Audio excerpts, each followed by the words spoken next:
arrebatamento. Então abra suas Bíblias aí em 1 Tessalonicenses, primeira carta que o apóstolo Paulo escreveu à igreja lá em Tessalônica, né? Capítulo 4,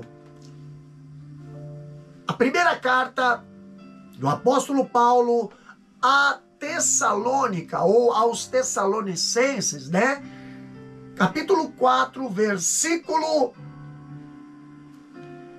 16, 17 e 18.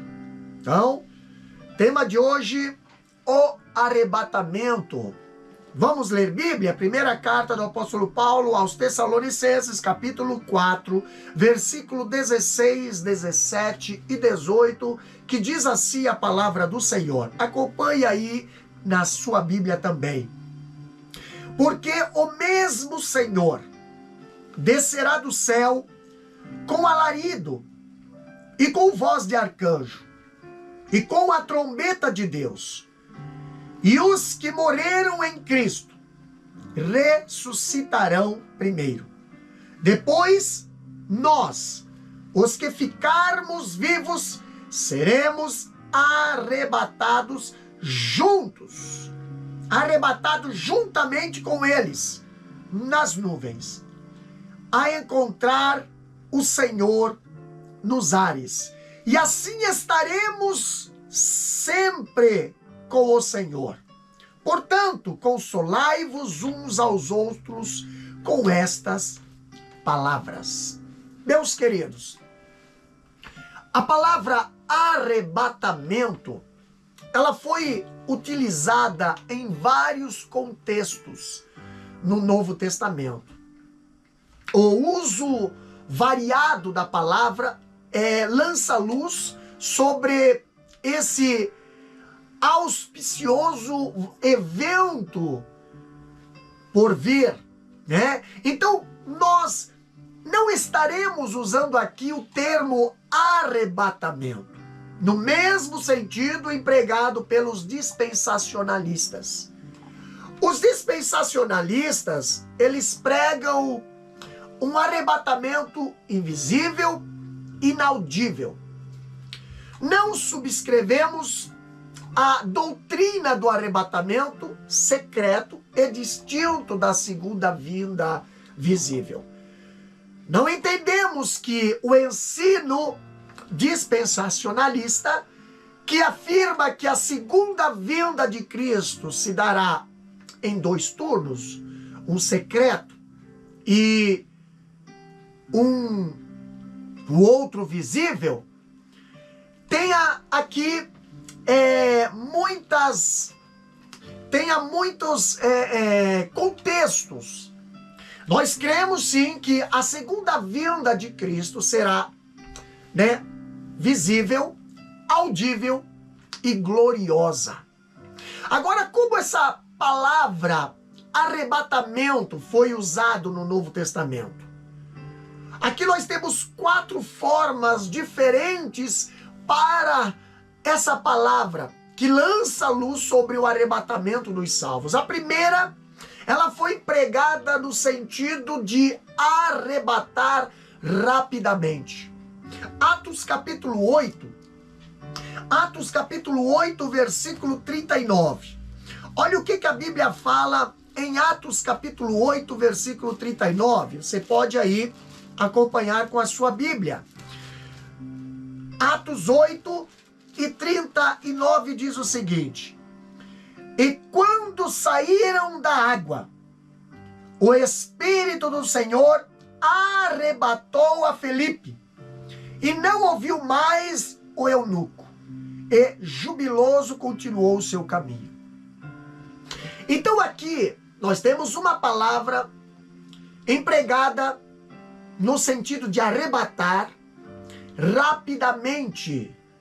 Então, nesse contexto aqui de Atos capítulo 8, versículo 39, nós vemos que Felipe, ele foi arrebatado rapidamente da presença ali do eunuco. Quando Jesus Cristo vier no ar, entre as nuvens, né? A Bíblia diz, aqui como nós lemos, que os mortos em Cristo ressuscitarão com corpos gloriosos.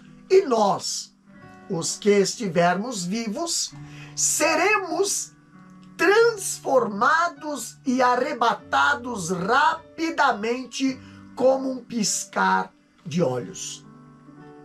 1 Coríntios capítulo 15, versículo 52, a Bíblia fala de...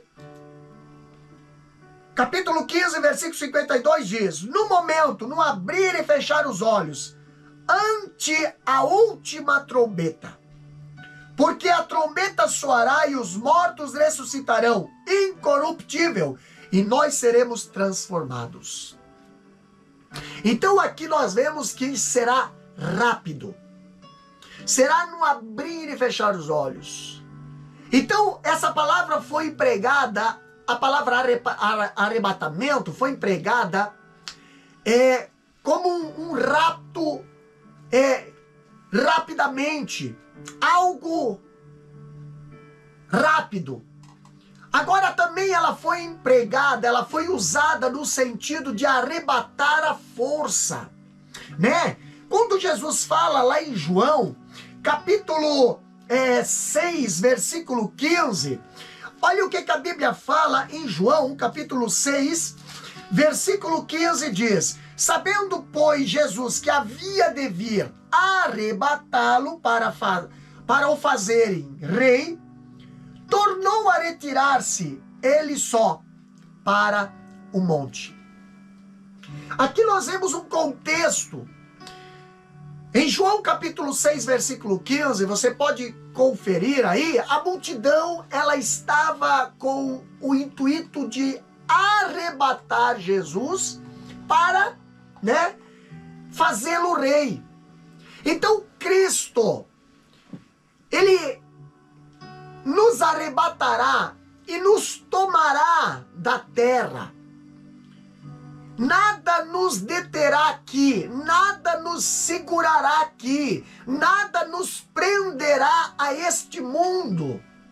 Não hesitaremos como a mulher de Ló, né? A mulher de Ló que olhou para trás e ficou ali transformada em uma estátua de sal. Não! No arrebatamento nós seremos arrancados como por uma força magnética. Seremos atraídos a Jesus pelo seu poder para encontrá-lo nos ares. Não haverá tempo de olhar para trás, não haverá tempo de... Não, vai ser repentino, vai ser tomado à força. Terceiro ponto que nós encontramos para a palavra arrebatamento, ela foi utilizada no sentido de arrebatar para um novo lugar. Sim, foi utilizado no sentido de arrebatar para um novo lugar. Pastor, para onde seremos arrebatados? Para onde iremos? Jesus, antes de subir ao céu, ele falou para os seus discípulos: eu vou para o meu Pai, vou preparar-vos morada, e para que onde eu estiver, vós possais estar também, porque eu vou vir buscar vocês, para levar, para estar comigo, né? Então, quando olhamos em 2 Coríntios, capítulo 12, versículo 3, olha o que a Bíblia diz. Aqui o apóstolo Paulo fala: e sei que o tal homem, se no corpo, se fora do corpo, não sei, Deus o sabe. Aqui nessa passagem nós vemos que Paulo, ele foi arrebatado da terra para o céu.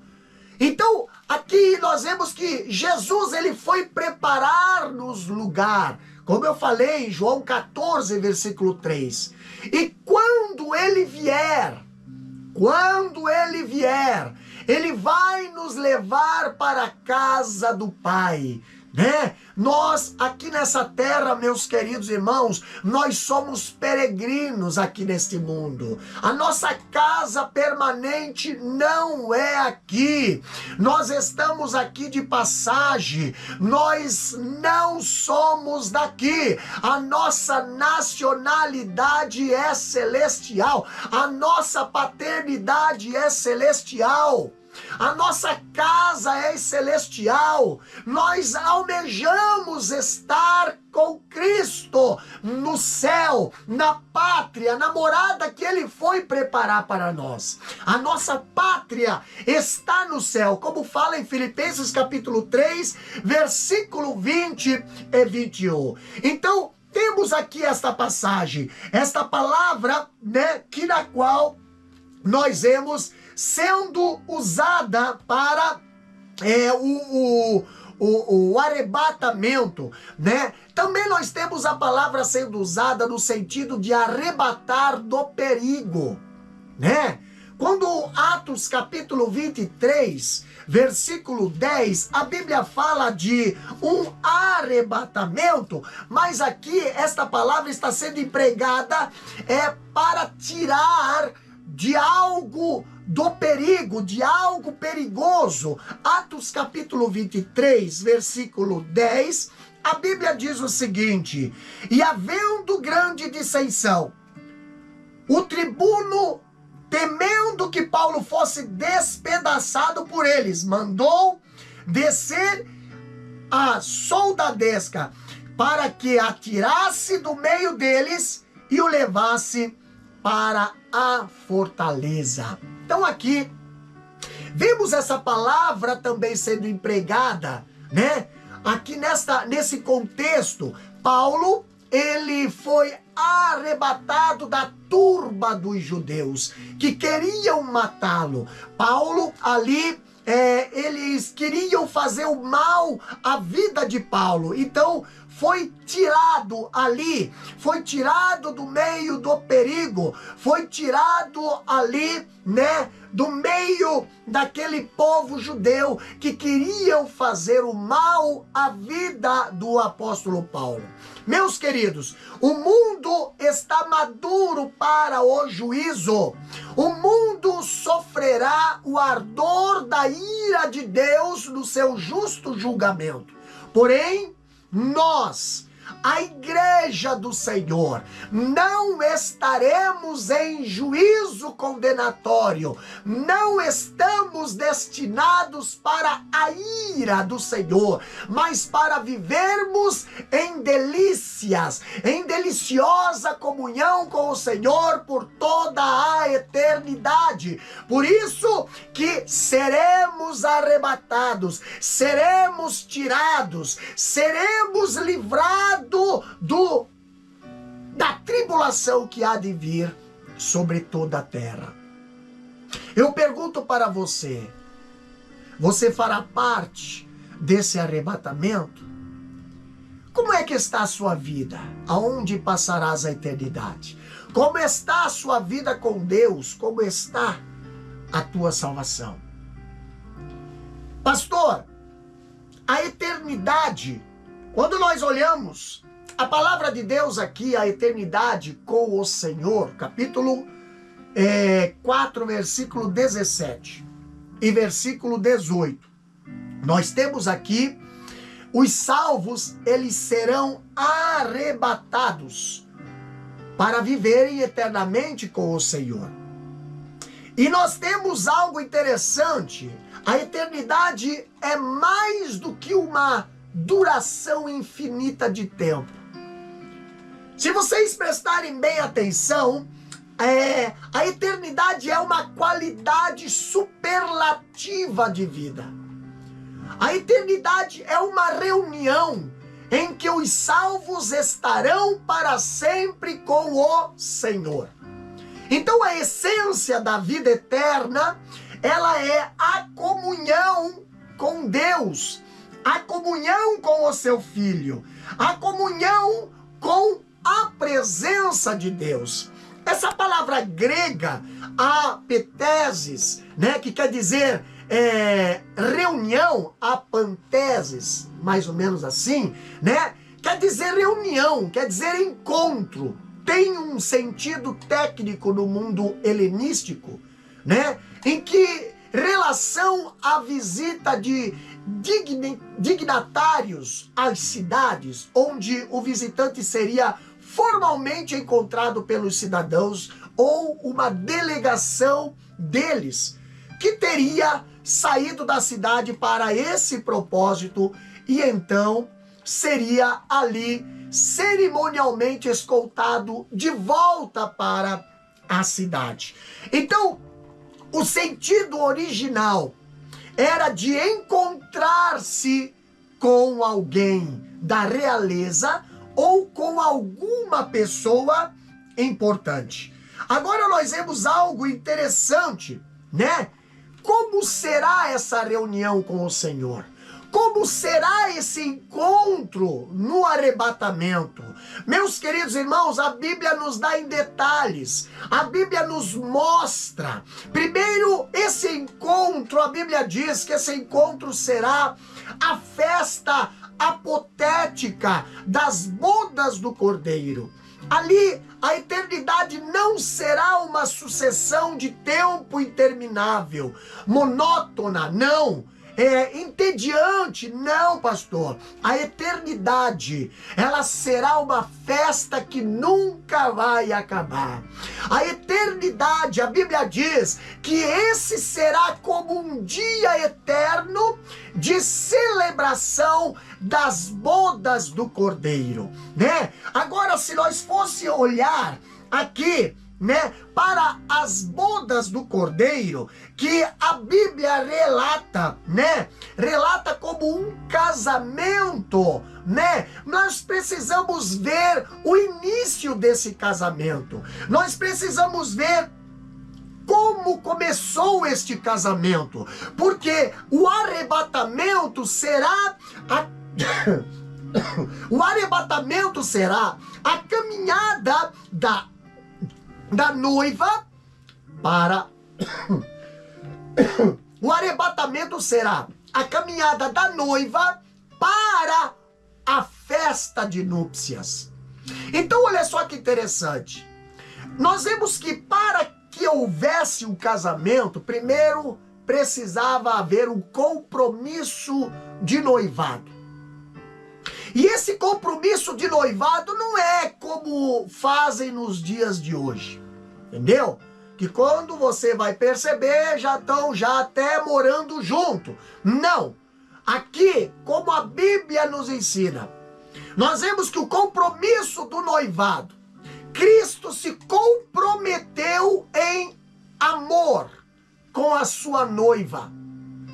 Cristo se comprometeu em amor com a sua noiva ou futura esposa. E ela está se preparando e se ataviando para o seu noivo. Lembra que o noivo não saiu procurando qualquer mulher que fosse noiva dele. Não, isso não acontece com Cristo e a igreja, tá? O noivo, ele escolheu a noiva. O noivo, ele comprou a noiva. Ele pagou caro essa noiva. Agora nós vemos, pastor, a Bíblia mostrando aqui a preparação para o casamento. E nesse tempo, né, da preparação para o casamento, nesse tempo o noivo, ele paga o dote pela noiva. E a noiva se atavia para o se prepara para o noivo, se separa para o noivo, se separa para o noivo, né? Ela ali agora, ela se preserva para o noivo. Quando nós vemos Cristo, quando ele veio a essa terra, João capítulo 1, versículo 1, no princípio era o verbo, e o verbo era Deus, e o verbo estava com Deus, entendeu? Agora no versículo 14 diz, e o verbo se fez carne, habitou no meio do povo, e vimos a glória do unigênito do Pai. Então olha só que interessante, o noivo veio, O noivo fez compromisso com a noiva. O noivo pagou dote e foi um preço de sangue. O noivo comprou ali, pagou, teve um compromisso de aliança. O noivo agora deixou a noiva aqui e o Espírito Santo para preparar a noiva, adornar a noiva, para cuidar da noiva, direcionar a noiva para levar ao encontro do noivo naquele dia. E essa noiva, pastor, se chama igreja. Cristo morreu pela sua igreja e a igreja está se preparando para receber Jesus, o noivo, que já tem um compromisso com a noiva. Irmãos, quem tem compromisso com o noivo, não trai. Quem tem compromisso com o noivo, não se prostitui. Quem tem compromisso com o noivo, não entristece o noivo. Cuida das suas vestes, para que não venham estar manchadas, para que quando o noivo vier buscar a noiva, a igreja a encontra preparada para ir com ele. Vocês estão me entendendo? Então há aqui o compromisso do noivo com a noiva. A preparação para ali o casamento, né? E há o cortejo do noivo à casa da noiva com seus amigos, sim. O noivo agora é acompanhado dos amigos, com música até a casa da noiva. Quando nós olhamos o arrebatamento, quando Jesus foi ascendido ao céu, a Bíblia diz que ali estava anjos, varões, e falando ali, varões galileus, por que estáis olhando para o céu? Esse mesmo Jesus, que hoje estáis vendo ser recebido no céu, que hoje estáis vendo ser ascendido ao céu, do mesmo jeito que ele foi, ele há de voltar. Do mesmo jeito que ele foi, ele há de voltar. Então o noivo, ele já foi preparar morada? Não, as moradas já estão preparadas. O noivo, ele foi preparar o caminho, porque ele mesmo diz: eu sou o caminho, a verdade e a vida. Ninguém vai ao Pai senão por mim. Então o noivo agora, Cristo, ele virá com os anjos e os remidos ao som da trombeta de Deus para buscar a sua noiva, a igreja, né? Depois ele volta com a sua noiva gloriosa para a casa do Pai, aonde ele coroa a sua noiva, ali com os galardões, né? Depois entra para as bodas do Cordeiro, que é a festa ali das bodas do Cordeiro no céu. E essa festa das bodas, então, ela tem início. Sim, pastor, este será o encontro íntimo entre o bendito, entre o Cordeiro e a sua noiva, quando pela eternidade sem fim desfrutaremos sua presença e nos deleitaremos na sua comunhão. Estaremos todos ali junto com ele, assentado naquela mesa, ali desfrutando, ali da presença da glória do Senhor, ali na presença do nosso Salvador. E não apenas teremos total e íntima comunhão com Cristo, mas também vamos nos relacionar intimamente uns com os outros. Ali não haverá mais dor, ali não haverá mais discriminação, ali não haverá mais pobreza, ali não haverá mais fome, ali não haverá mais traição, não haverá mais injustiça, ali não haverá mais acepção de pessoa. Não, ali todos nós seremos uma família, uma só família, um um só rebanho, como fala em 1 Coríntios, capítulo 13, versículo 12. Olha o que a Bíblia fala aqui para nós. 1 Coríntios, capítulo 13, versículo 12. Olha aqui, ó. A Bíblia diz o seguinte: porque agora vemos por espelho, em enigma, mas então veremos face a face. Agora conheço em parte, mas então conhecerei como também sou conhecido. Olha só, meus queridos irmãos. Hoje você imagina pelos olhos da fé, né? Mas o que Deus tem preparado para nós, né? O que Deus tem preparado para nós não tem como a nossa mente imaginar, não tem como o nosso coração imaginar. Por mais perfeições que existe aqui nessa terra, coisas belíssimas, coisas maravilhosíssimas que existe aqui nessa terra, mas nada se compara com o que Deus tem preparado para o seu povo lá no céu. Então, meus queridos, o noivo está vindo, o noivo está se aproximando, mas eu pergunto, como é que está a noiva? Como é que está a minha e a tua vida nesses últimos dias? Se Jesus voltar agora, nesta noite ou neste amanhecer, como é que você ficaria? Subiria com ele ou ficaria aqui para a grande tribulação? Meus queridos, a Bíblia diz que esse encontro será glorioso. A Bíblia fala que a vinda de Cristo será um dia de trevas para os inimigos do Cordeiro, mas será um dia de glória para a igreja, para aqueles que ficarem aqui. A Bíblia diz que haverá muito choro, haverá muita tristeza. Mas por que, pastor? Porque hoje não estão dando crédito à palavra do Senhor. Hoje estão rejeitando a palavra da verdade.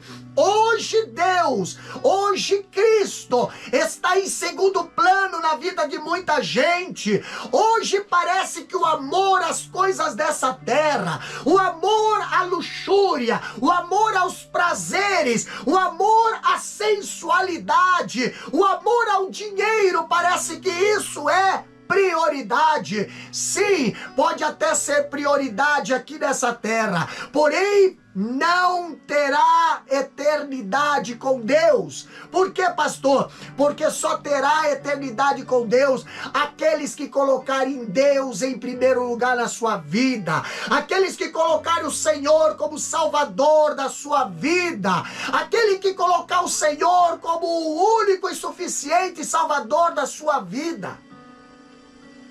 Então a Babilônia, o falso profeta, o anticristo, o dragão, a morte, e aqueles que não estiverem ali seus nomes escritos no livro da vida, o que é que acontecerá com eles, pastor? Eles serão lançados no lago de fogo. Ei, eu pergunto para você neste momento, através dessa live, você prefere ter o teu nome escrito aqui, na calçada da fama, nos livros, nas bibliotecas, em tudo quanto é lugar, nos parlamentos, aonde você deseja? Por quê? Porque é status, você gosta da fama, você gosta do glamour, mas eu quero dizer, esses livros não vão lhe dar salvação, vão te dar um prazer momentâneo. Só tem um lugar aonde você pode ter o teu nome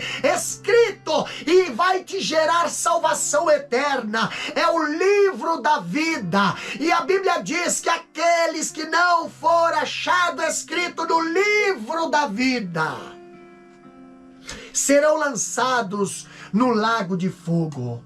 Pastor, Porém, aqueles que entregaram suas vidas ao Senhor, aqueles que aceitaram a Jesus como único e suficiente Salvador, aqueles que deixaram Cristo dominar, liderar, ser o Senhor da sua vida, libertar dos seus vícios e dos seus pecados, aqueles que se arrependerem dos seus pecados, se humilharem, a palavra de Deus diz, esses, os remidos, os corpos luminosos como o sol em o seu fulgor, eles subirão para reinarem com Cristo por toda a eternidade. Aleluia! Oxalá que esse dia esteja perto, oxalá que seja hoje o toque da última trombeta, aonde os mortos ressuscitarão, aonde nós estaremos sendo transformados e subindo ao encontro do nosso Salvador Jesus Cristo.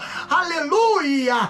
Então, pastor, entrarão, enfim, naquele lugar onde não haverá mais dor, entrarão, enfim, naquele lugar aonde não haverá mais lágrima, não haverá mais luto. Então se cumprirá o desejo de Cristo, que nós possamos um dia ver a sua glória e compartilhar dela, como diz lá em João, capítulo 17, olha, Jesus ali falou, em João capítulo 17, versículo 22 até o 24, ele diz bem assim, ó, eu dei-lhes a glória que a mim me deste, para que seja um, como nós somos um, eu neles e tu em mim, para que eles sejam perfeitos em unidade, para que o mundo conheça que tu me enviaste a mim,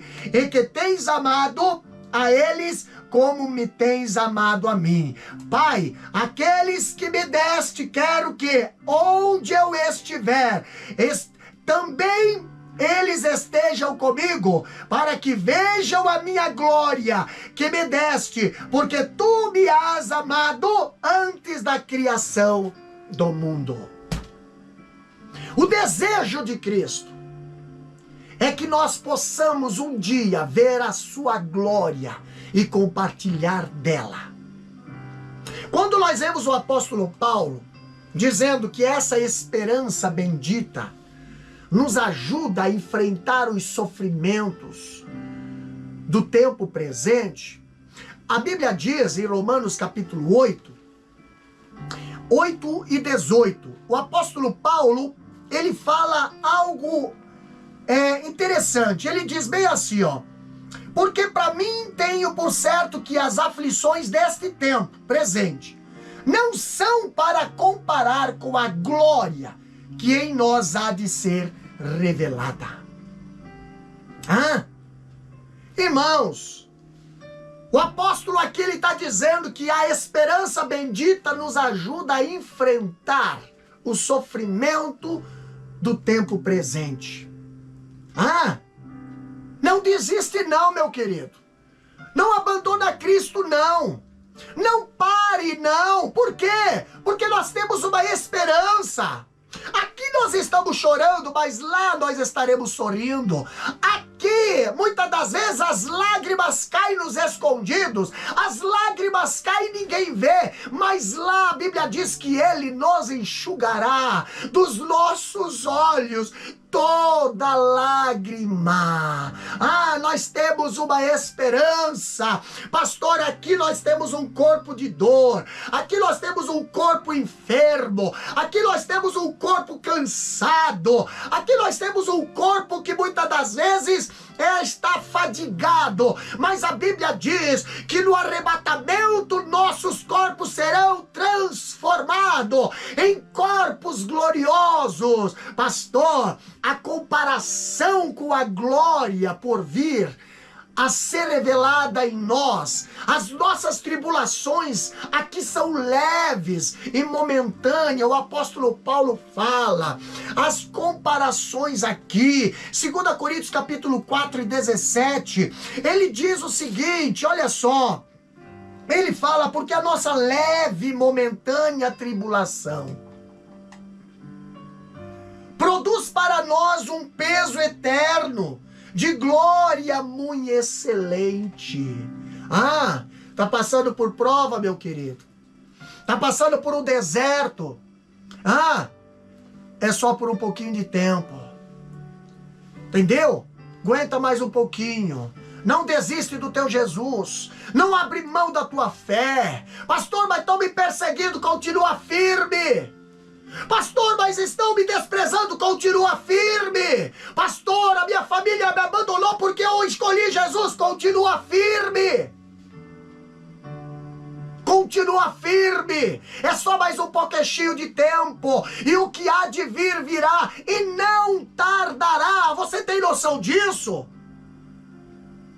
Capítulo 4, versículo 17 de 1 Tessalonicenses, ali diz que esse encontro, ele será eterno. O apóstolo Paulo diz que assim estaremos para sempre com o Senhor. Para sempre com o Senhor. Aqui diz que o propósito da redenção não é apenas nos livrar da condenação, mas o propósito da redenção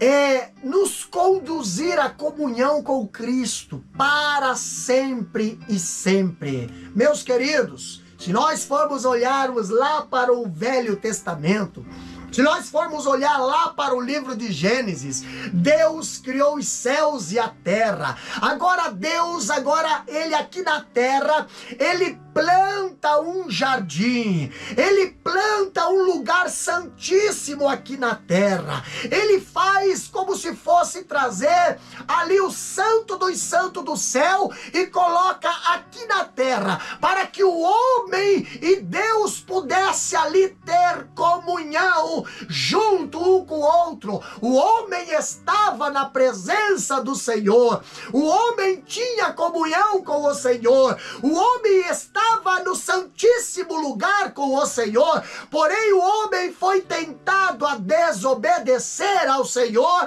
e por causa da desobediência, o homem agora foi tirado da presença do Senhor, foi tirado da comunhão com o Senhor, foi expulso para fora do jardim, foi expulso da presença do Senhor. Agora, pastor, agora todos pecaram e destituídos estão da glória de Deus. Mas o homem estava na glória, o homem fazia parte da glória, o homem compartilhava com a glória, mas agora por causa da desobediência, porque deu ouvido à voz da serpente, agora o homem foi tirado da presença do Senhor. Pastor, e foi tirado, e foi levado para fora, e foi afastado de uma tal forma que Deus precisou fazer um plano de salvação. Deus, como é onisciente, esse plano já foi feito antes da fundação do mundo. Mas por que, pastor? Porque Deus, ele sabia que o homem, ele poderia falhar. Deus não criou o homem para falhar. Deus não criou a criatura para que falhasse, mas a criatura não é impecável. O único que é impecável é Deus. A criatura é sujeita a pecar. Então nós vemos que a criatura pecou, a criatura desobedeceu, mas a criatura ali, Deus tinha feito um plano de salvação. Para quê, pastor? Para resgatar o homem de volta à sua presença. Cadê o homem? O homem está fugindo.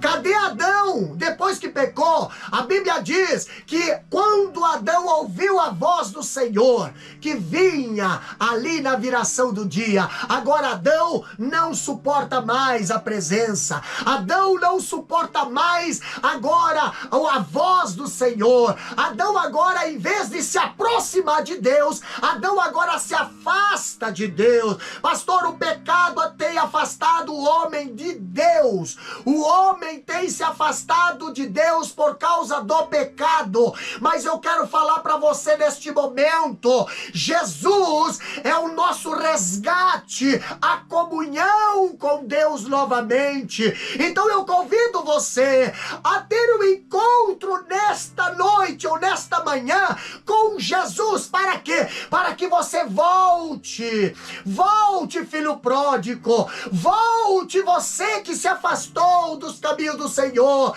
volte você pecador que não conhece a Cristo ainda, volte à presença de Deus, volte para que, olha só, nesse encontro não haverá despedidas nem adeus.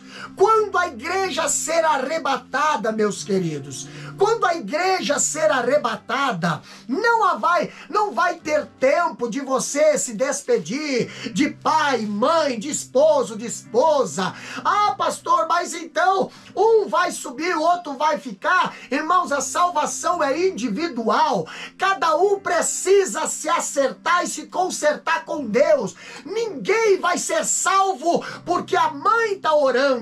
Ninguém vai ser salvo porque o pai é crente, porque o esposo é crente, ou a esposa é crente, ou ali o parente é crente. Não, Senhor. Cada um precisa se consertar diante de Deus. Cada um precisa de se arrepender para com Deus, para que alcance a salvação.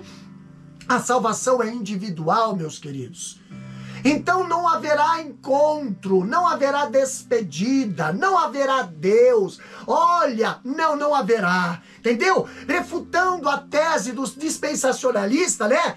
De um arrebatamento pré-tribulacional, ali eles escrevem que a ideia que depois de encontrar com o Senhor nos ares, estaremos com Ele durante 7 anos no céu, e mais tarde, durante 1000 anos sobre a terra, é pura ali, quando nós vemos que a igreja, ela vai subir com Cristo, vai passar ali os 7 anos das bodas ali com Cristo, e depois vai descer com Cristo, agora não mais como noiva, mas assim como esposa.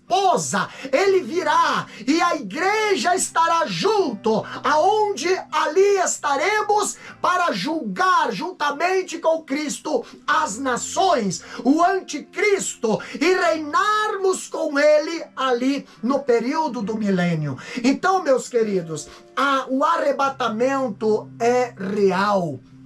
Prepara, igreja, se prepara, meu querido, você que ainda não entregou a sua vida para Jesus. Eu convido você, Jesus ainda está com a porta da graça aberta. Jesus está ainda dizendo: vinde a mim, todos que estáis cansados e oprimidos, e eu vos aliviarei. Jesus ainda está te chamando. Ele sabe qual é a tua situação que tu está enfrentando. Ele sabe qual é o problema que você está enfrentando. Ele sabe qual é a angústia, qual é a dificuldade que você neste momento está enfrentando. Quem sabe você está aí do outro lado da telinha chorando. Quem sabe você está dizendo: olha, eu estou aqui numa situação difícil, ninguém está aqui, ninguém olha por mim. Eu quero dizer para você, Deus está olhando para você nesse momento. Se você entregar a tua vida para Ele, aceitando a Ele, colocando Ele na direção da tua vida, colocando Ele no comando da tua casa, da tua família, as coisas vão mudar. As portas vão se abrir. E quem sabe, se o arrebatamento for daqui um momento, você estará subindo junto no arrebatamento da igreja. Não deixa para refletir depois que a igreja foi arrebatada. Agora é o momento. Meu pai sempre dizia: não deixa para amanhã o que pode fazer hoje. Não deixe para depois o que pode fazer agora. Então eu quero orar pela tua vida. Eu quero orar pela tua vida neste momento. E você que está afastado dos caminhos do Senhor, se conserte com Deus agora. Entendeu? Faça um concerto com Deus agora. Volta, filho pródigo, porque o Pai está te esperando ainda de braços abertos. A porta da casa ainda está aberta. Você que não tem Jesus ainda, eu convido você a aceitar a Ele como o único e suficiente Salvador. Ele vai libertar você desse vício que está acabando com a tua família. Esse vício que está acabando com a tua vida. Que está acabando com o teu casamento. Ele pode te libertar, Ele vai te libertar. É só você clamar a Ele. A Bíblia fala em Jeremias 33:3, clama a mim e responder-te-ei, anunciar-te-ei coisas grandes e firmes que não sabes. Deixa Deus virar a página da tua vida. Deixa Deus derrubar esse cativeiro. Deixa Deus libertar você dessas correntes infernais. Esses jogos que têm tirado todo o teu salário. Essa prostituição que tem acabado com o teu casamento, tem acabado com a tua família. Deixa Deus te libertar desse vício da bebida. Que você nem para casa não volta mais do trabalho, já para na beira do bar. E de lá fica lá na sarjeta. Em vez de você ser uma honra para a tua casa, você é uma vergonha. Mas Deus quer te levantar desse charco de lodo. Deus quer te levantar dessa vida triste, dessa vida amargurada. Deus quer mudar a tua vida, basta você dizer: eu quero, Senhor. Eis-me aqui, Jesus, tem misericórdia de mim. O Senhor vai mudar o teu cativeiro. Nós vamos orar por você. Você que se encontra enfermo, desenganado pelos médicos, no leito de hospital. Você crê que Jesus pode operar um milagre na tua vida? Se você crê, Deus vai operar um milagre na tua vida. O nosso Jesus opera milagre. Eu sou um milagre. Eu sou um milagre. E eu tenho certeza que o mesmo Deus que operou milagre em mim pode operar em você. Opera em qualquer um, basta você querer, clame a Ele. Deus pode mudar a situação da tua vida. Mas você precisa escolher Ele. Escolha Ele.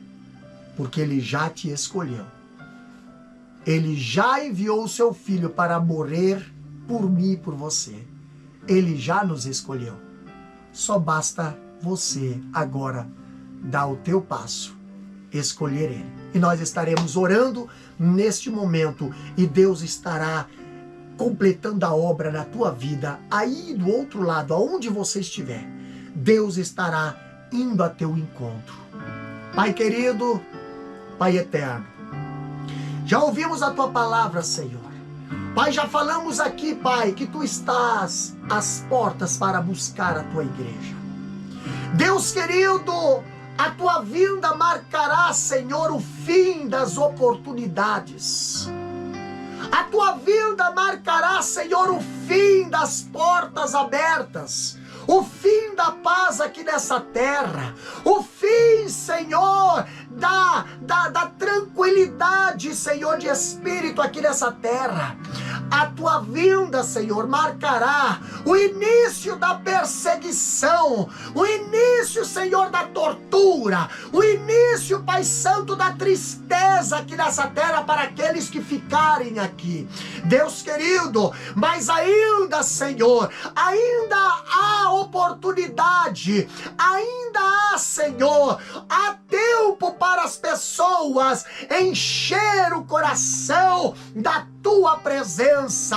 Ainda há, Senhor, oportunidade para que as pessoas venham a escolher a ti. O caminho é estreito, mas é o caminho que leva ao céu. O caminho que temos que rejeitar os prazeres dessa terra. O caminho que temos que nos santificar. O caminho que temos que nos entregar de corpo e alma para ti, Senhor. Sim, meu Deus, Tu és o caminho, Pai. Aqui, Senhor, está essas vidas do outro lado, assistindo, Pai Santo, ali carecendo das orações. Pai, vai ao encontro deste enfermo, vai ao encontro dessa pessoa que está enferma, Senhor, que a medicina, Senhor, já não consegue alcançar, mas ali é sucesso para a sua cura. Mas Tu és um Deus que opera milagre. Senhor, vai tocando em vidas neste momento,